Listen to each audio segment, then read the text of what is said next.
going to do a what's in my bag, but it's going to be a kind of different what's in my bag. It's going to be a what's in my bag, and I am literally going to show you like my bag, what's inside of it, but also I'm going to talk more broadly about what's in my bag videos, my complicated feelings towards them, and what I think they kind of proliferate in YouTube and girly pop, kind of like internet culture in general. So we're going to be talking about that today. But hi, welcome to my channel if you are new. I am Jenny. I'm just making vlogs and videos about my life, about poetry, about consumerism, and about materialism, things of that nature. I'm also a barista in the Pacific Northwest. And yeah, let me know if there are any videos that you want me to do, but let me get right into what's in my bag. First of all, I want to say I love what's in my bag videos, and I always have loved what's in my bag videos. And recently, I have noticed that not only what's in my bag videos, but vlogging and this very casual, personable, relatable style of vlogging, like pre-2016 vlogging, is making a comeback. And I think that it's for a few reasons. I think we're regressing as a society in several ways. So I think that a lot of people our age want to feel the comfort of a vlog in that familiar form that reminds us of being younger. That familiar form of media, I should say. The second thing is that we're regressing economically. I feel like people have less of a bandwidth and people are less, desiring to relate to somebody like a celebrity, and they're more desiring to relate to someone who is like them in their economic status, in their social status, in their background. So I think that's another reason why a what's in our bag video and vlogging in general is trending again. The final thing though is kind of like the other side of that coin, right?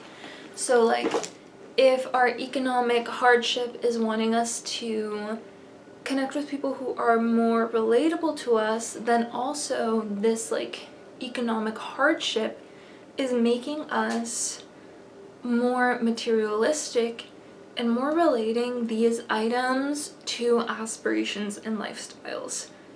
So you watch a what's in my bag video, and a large part of what's in my bag videos is the legitimate curiosity of like, what does this person carry around every day? But another part of the what's in my bag video is wanting to vicariously live through this person and their belongings. And sometimes that extends to their status. And sometimes that extends to what those belongings mean to you personally. So maybe you're interested in these person's belongings because they're aspirational to you, because they denote something else about them. So I just wanted to go on that big tangent about what's in my bag videos. Because even though I think on the one hand they are very fun, very relatable, you feel like you're sitting down with your friend and they're talking to you, on the other hand there is this double-edged sword there, because it's like you're relating to this person but you're also aspiring to them, right? So those are my complicated emotions about what's in my bag videos. That being said, I will get into what's in my bag, and I will also talk about the ways that consumerism has pushed and pulled me towards certain items, some things that I feel like I do well and some things that I feel like I do badly in my consumption habits, and that is all going to be reflected in what's in my bag here. I have it all laid out. Okay, first of all, the bag itself. I've got this purple, it's pretty spacious. bag. I love this lilac color. It's one of my favorite colors. I've got a little jelly cat on here. Can you see? Little jelly cat. On the other side, I've got a bunch of charms here. I have got a little crystal from when I was in high school. It was given to me. I've got a little butterfly charm from an earring that was too heavy on me. I've got one of my mom's old bracelets here. It doesn't fit me quite right. And I've got this charm I got visiting family in Mexico. And I've also got this little charm I got from a local store that is near to my heart. A lot of these charms are kind of like Catholic coded because I grew up Catholic. And even though I am currently non-practicing, I still enjoy the aesthetics of Catholicism, generally. But not any of the non-aesthetic parts. Generally the aesthetics, not many of the non-aesthetic parts. The next thing that is in my bag is my wallet. This is a little Coach wallet. I acquired this wallet secondhand. Got it from my local thrift. And I really love it. I was specifically looking for a wallet like this.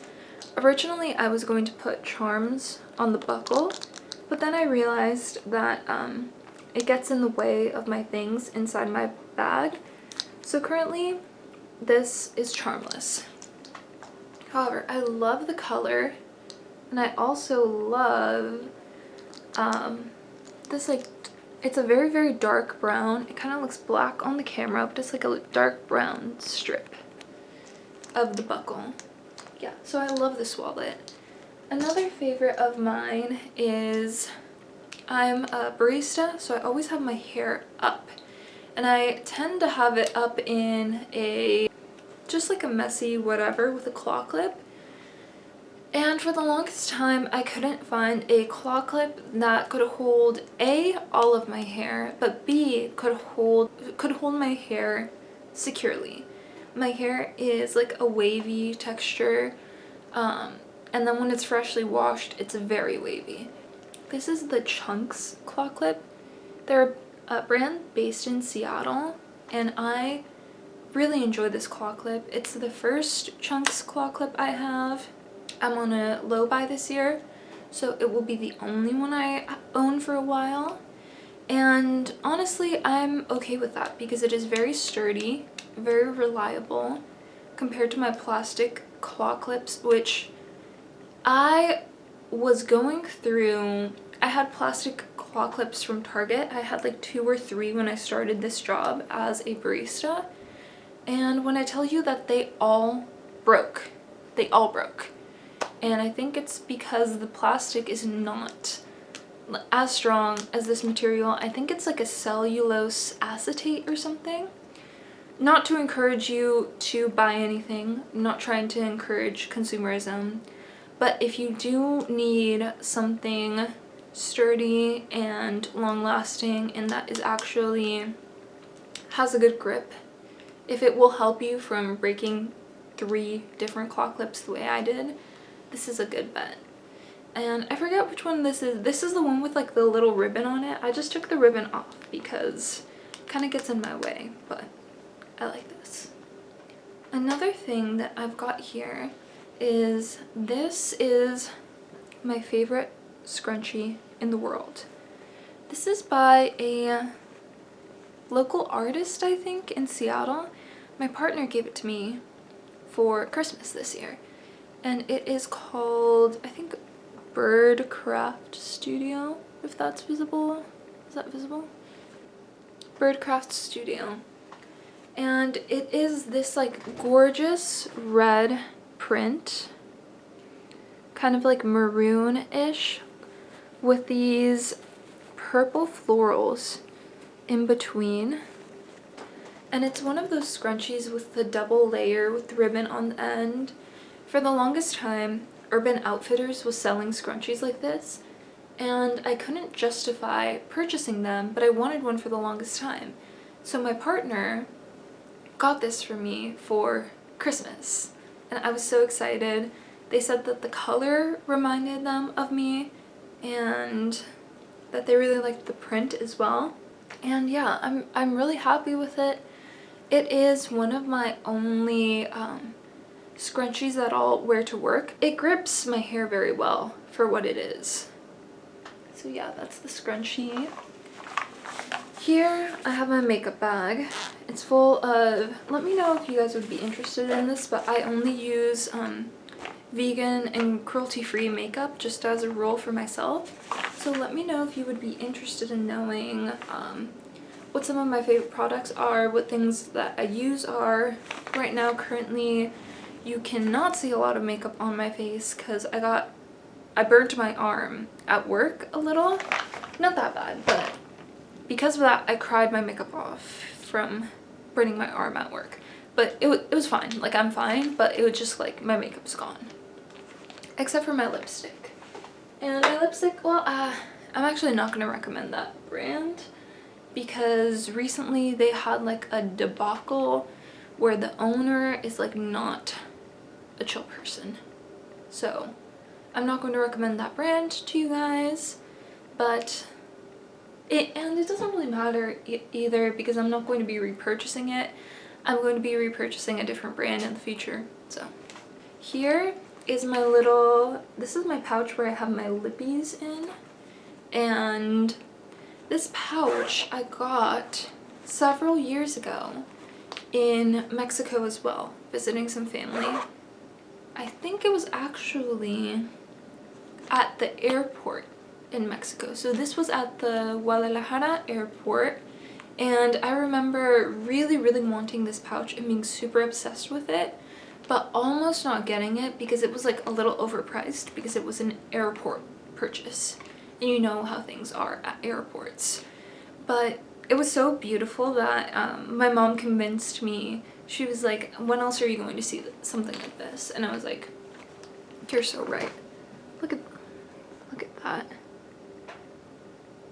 The colors are very beautiful, and you can't really tell, but there's like a metallic thread throughout this pouch.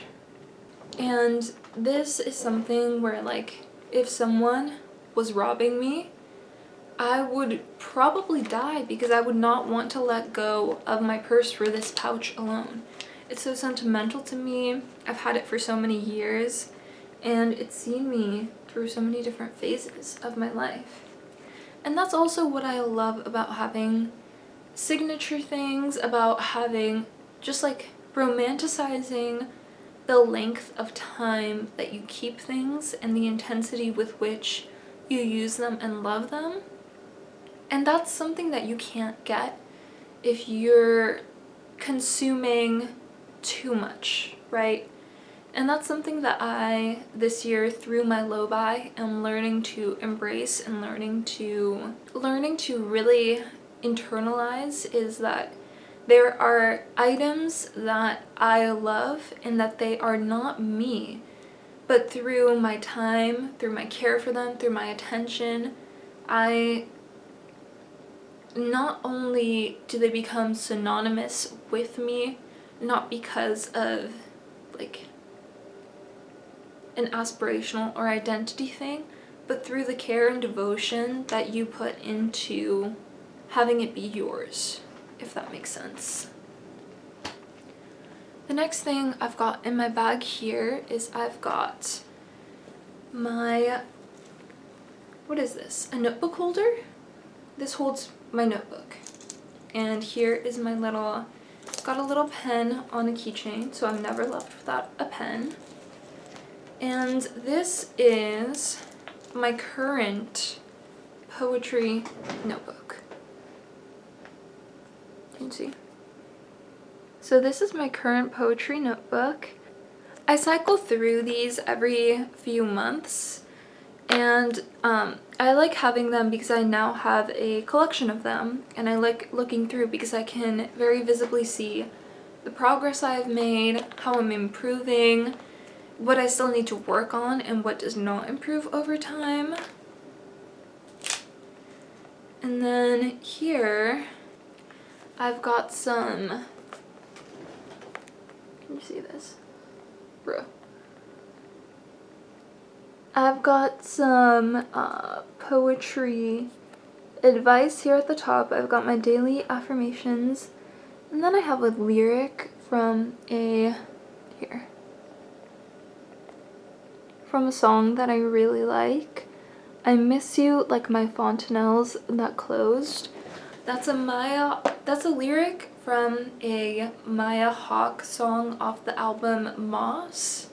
And that is one of my all-time favorite albums. Because you could tell a lot of it, well, I think, based on how it sounds, a lot of it was written as poetry before being turned into like a song. But also, there's like a rawness and a youth to that album that is not present in a lot of people's work. And even her latest album, Chaos Angel, I feel like did not have a lot of that, what would I call it?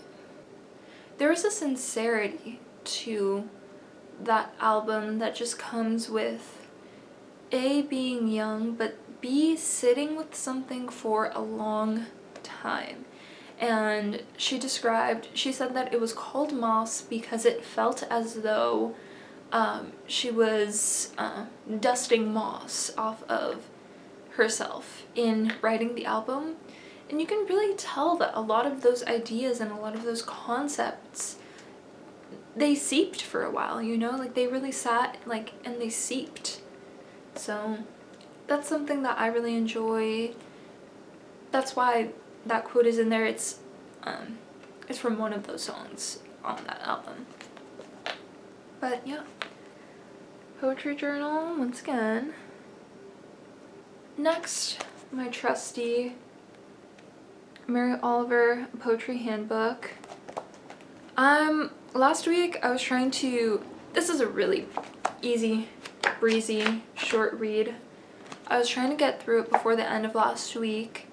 I did not. I only got like halfway through. A lot of the time that I was reading this, just because of what was going on in the world, and something has felt very odd lately in the air, to be honest,